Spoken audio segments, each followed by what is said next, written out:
Ayan si ate. Si Super Ate, pakinggan naman natin yung kanyang rason kung bakit siya tatakbong independent. Mas minabuti kong tumindig mag-isa. Naniniwala ba kayo? Naniniwala ba kayo dito? Sabi niya, mas minabuti kong tumindig mag-isa. Minabuti mong tumindig mag-isa. Hindi pa nilalabas tong listahan ng mga senatoriables ng kapatid mo eh. Binalita mo na eh. Ikaw nga ang kauna-unahan naglabas ng listahan na to eh. Tapos ngayon sasabihin mo na minabuti kong tumindig mag-isa? Tangi! Nabisto ka na talagang manggagamit ka.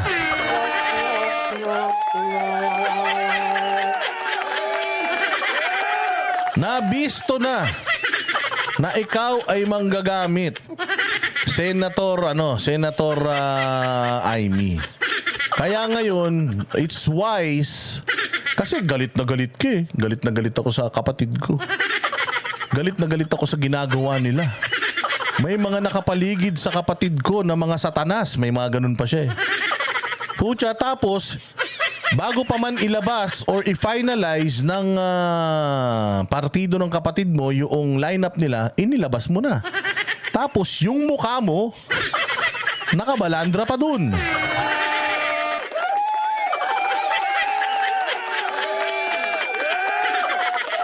Kaya nga dito kay Erwin Tulfo medyo nag-alangan din ako eh. Kasi sabi niya parang tinawagan lang daw siya. At siya daw ay gustong makasama.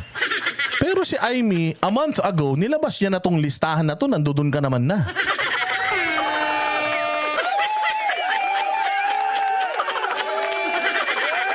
Di ba? Walang hiya naman talaga yon. Nakatanggap kami ng 5K sa akap kahapon dito sa amin. Siyempre, tatanggapin namin. May slideshows ni BBM at Tamba. Talaga ba? Sana binidyohan mo.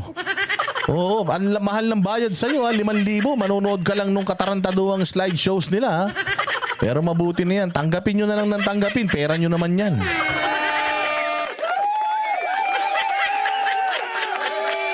Mas iboboto ko pa si Ben, sabi ni Diego Latigo. Oo, mananalo yung dalawa na yan, Diego, maniwala ka. Taga mo sa bato. Kahit ayaw natin, mananalo mga yan. Ang daming Pilipinong engot eh. Hindi, ganito na lang, Diego. Let's just make a compromise with the Tulfos, ha? Let us make a compromise with the Tulfos. How about we ask them, 3 na kayo nandyan pag hindi nyo pa naman naayos ang Pilipinas, ha? Pag hindi nyo naman naayos ang Pilipinas, 3 na kayong senador.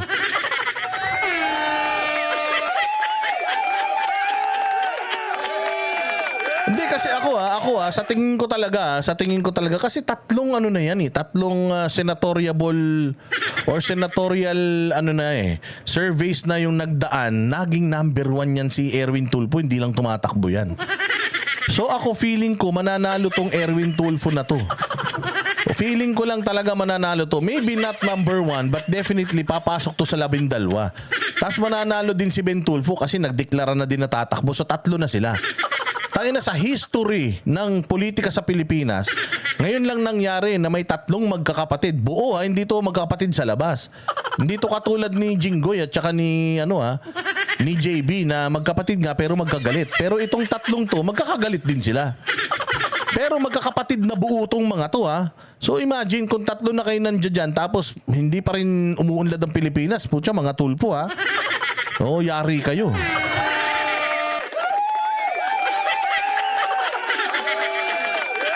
So dito ma-expose yung mga Tulfo kapag hindi na-solve yung problema ng bayan, tapos 3 na silang nandiyan. Baka kailangan pa isama yung buong angkan, pati si Ramon Tulfo, baka isama nyo pa ha? Para lang maayos yung problema ng bayan ha.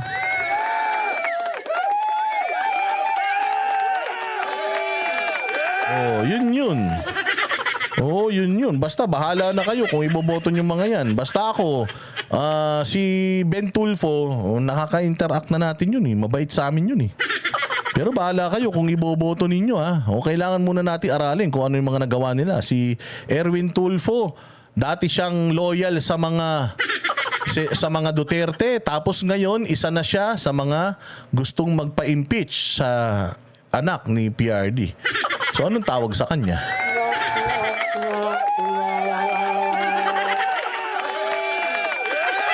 Di ba? Yun lang ang lagi niyong tatandaan. Bagamat malakas ang clamor ng tao sa Tulfo type ng pamamahala dahil nga ang Tulfo parang Duterte din yan, palamura. Di ba? Confrontational. O ang tanong, ito si Erwin Tulfo, dating talagang super diehard Duterte ito. Pero ngayon isa na siya sa mga nag-iisip o nagbibigay ng justification sa impeachment na laban kay Inday Sara. Kaya kayo na ang bahala.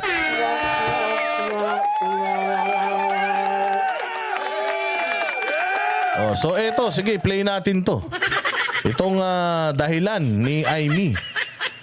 Dahilan ni Aimee. Bakit siya tatakbong mag-isa?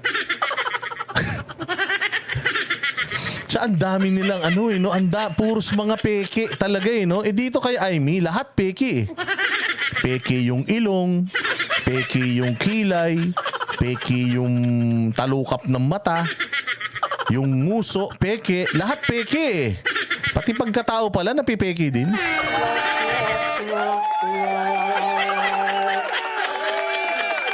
Sige, play. Taus-puso ang aking pasasalamat kay Pangulo Bongbong. Tangina. Umpisa pa lang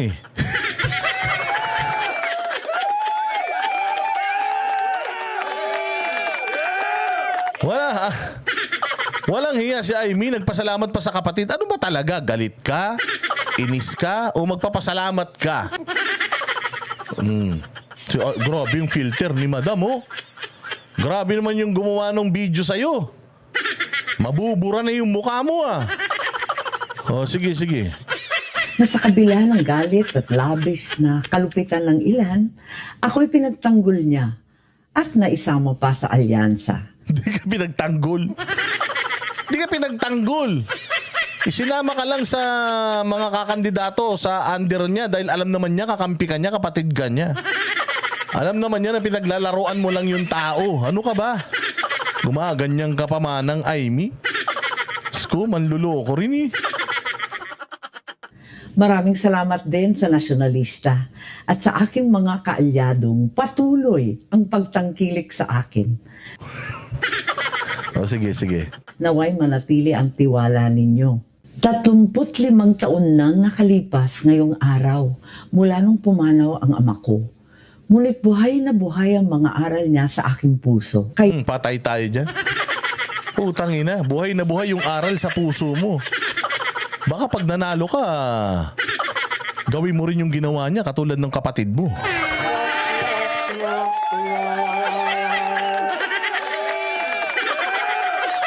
Buhay na buhay daw yung alaala ng kanyang tatay, yung mga turo. Patay tayo dyan. Yung kapatid mo, wala ring ibang tinuro tatay mo ron Tingnan mo ginagawa ngayon ng kapatid mo. Iisa lang nagturo sa inyong dalawa Tanginan yan.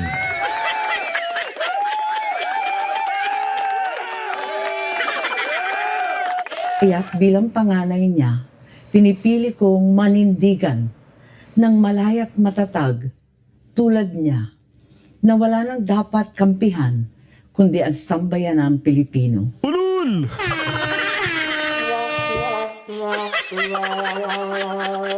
Tanginan to. Magbibigay ka na ng speech na peke, binabasa mo pa. Sauluin mo naman para medyo kapanipaniwala. Wala na daw dapat kinakampihan pa, kundi ang sambayan ng Pilipino. Kung totoo yung sinasabi mo, sige nga, ipanawagan mo nga na magpa-drug test yung kapatid mo.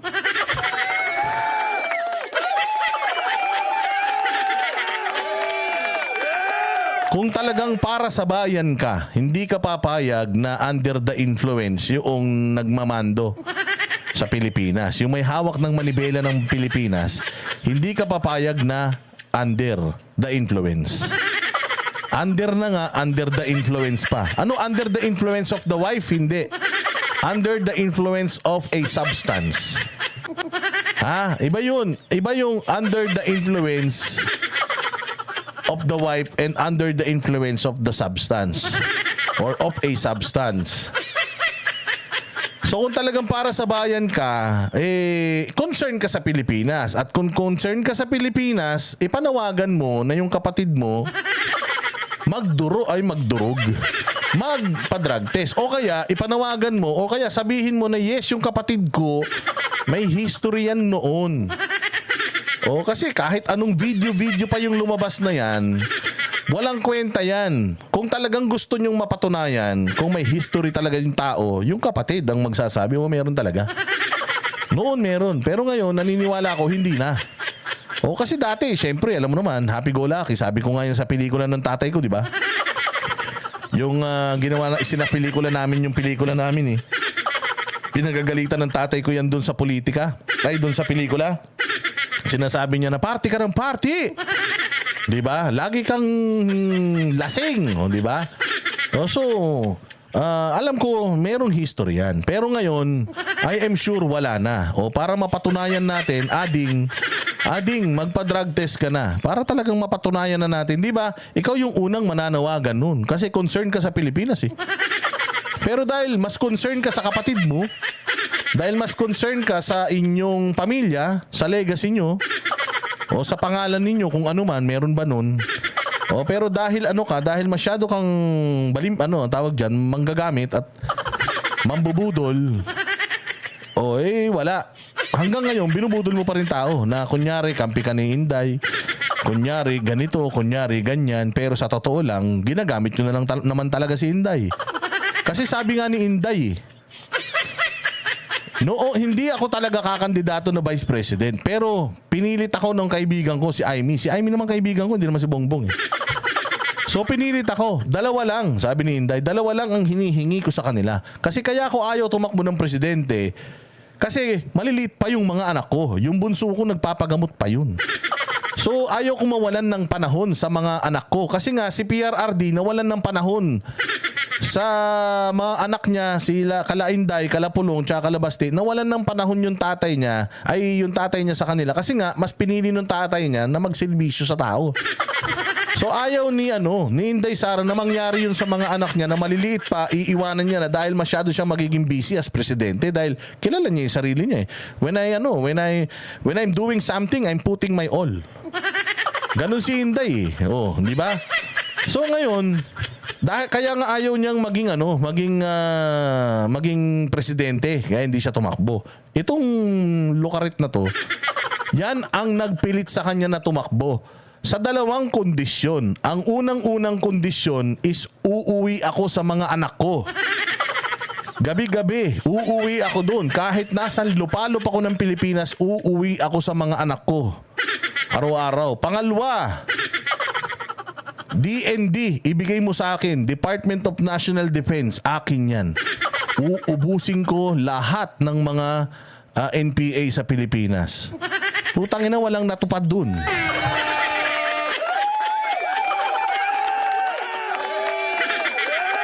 Walang natupad. Kaya ayan, dismayado si Inday.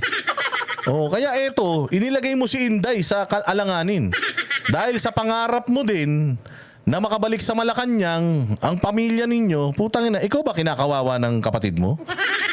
Hindi, ang kinakawawa ng kapatid mo yung mga Duterte na tumulong sa inyo para makabalik sa Malacanang.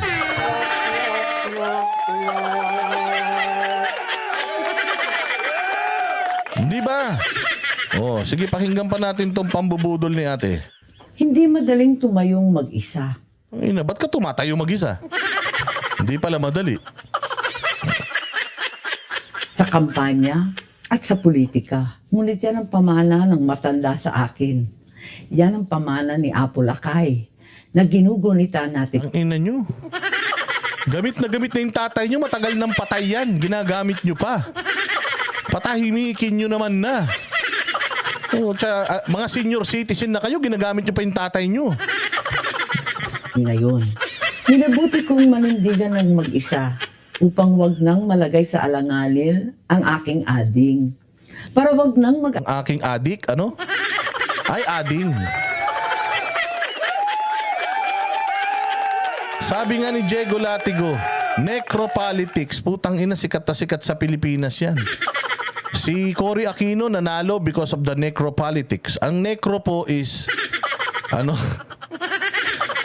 Yung mga namatay. Ginagamit yung mga namatay. Oh, nanalo si Noynoy Aquino, ginamit yung nanay niyang namatay. Nanalo si Lenny Robredo dahil sa panggagamit sa asawang namatay. Ngayon naman, eto na naman si Amy. Yung traditional na necropolitics, pucha, after ng narcopolitics, ginagamit naman ngayon.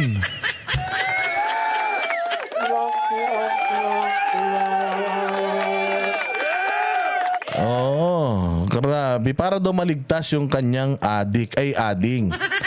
Oh. Kaalinlangan ng aking mga tunay at minamahal na kaibigan. Pinipili ko na lamang manatiling malaya at tapat, hindi sa isang grupo, kundi sa bawat Pilipino. Bitbit ang aking mga nagawa para sa bayan nitong nakaraang termino. Mga batas na aking alay sa taong bayan at ang katotohanang hindi ako lumihis sa landas at prinsipyo ng aking ama. Maglingkod sa bawat Pilipino nang walang pinapanigan maliban sa kapakanan ng bawat mamamayan. Sana'y patuloy ninyo akong unawain at mahalin. Nek mo.